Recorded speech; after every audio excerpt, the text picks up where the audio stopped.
ආයුබෝවන් අපි බලමු ගෝවා මංචූරියන් හදාගන්නේ කොහොමද කියලා.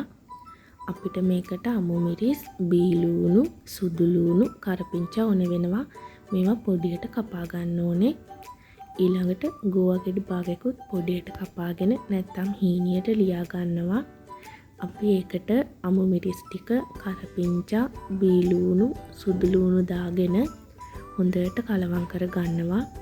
ඒකටම මිරිස් කුඩු 3-5 ගම්මිරිස් කහ කුඩු ලුණු දාගෙන හොඳට කලවම් කරගන්නවා. ඒකට වතුර ටිකකුත් දාගෙන හොඳට කලවම් කරගන්නවා. කෝන් පිටි තියනවා නම් වඩාත් හොඳයි. නැත්නම් ඉන්දියාප්ප පිටි ටිකක් දාගෙන කලවම් කරගන්න ඕනේ. ඊළඟට පාන් පිටි ටිකකුත් දාගෙන හොඳට කලවම් කරගන්නවා. මේක කට්ලට් තරම් ඝනකම් වෙන්න ඕනේ නැහැ. නොකැඩෙන විදිහට බෝල හදාගන්න පුළුවන් වුණාම හොඳටම ඇති. ඔයාලට ඕනේ නම් හැන්දකින් අරන් දාගන්න පුළුවන් ගානට හදාගත්තත් ඒත් ඇති. ඊළඟට තෙල් ටිකක් රත් කරලා ගෝවා බෝල ටික දාගෙන හොඳින් බැද ගන්න ඕනේ. තරමක් දුඹුරු පැහැයක් වෙනකන් හොඳින් මේවා බැද ගන්න ඕනේ. ඊළඟට chili paste එක හදාගමු.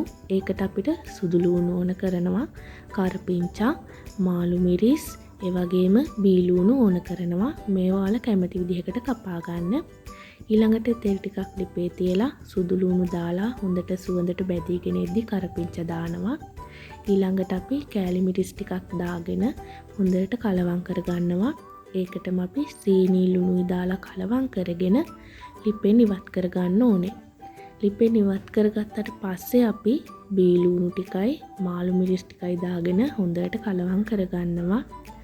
ඊළඟට අපි ඒකටම තක්කාලි සෝස් ටිකකුත් දාලා කලවම් කරගන්න ඕනේ. දැන් හදාගත්ත chili paste එක අර බැදගත්ත ගෝවා බෝල වලට දාලා හොඳින් කලවම් කරගන්න ඕනේ හැම ගෝවා බෝල එකටම ගෑවෙන විදිහට.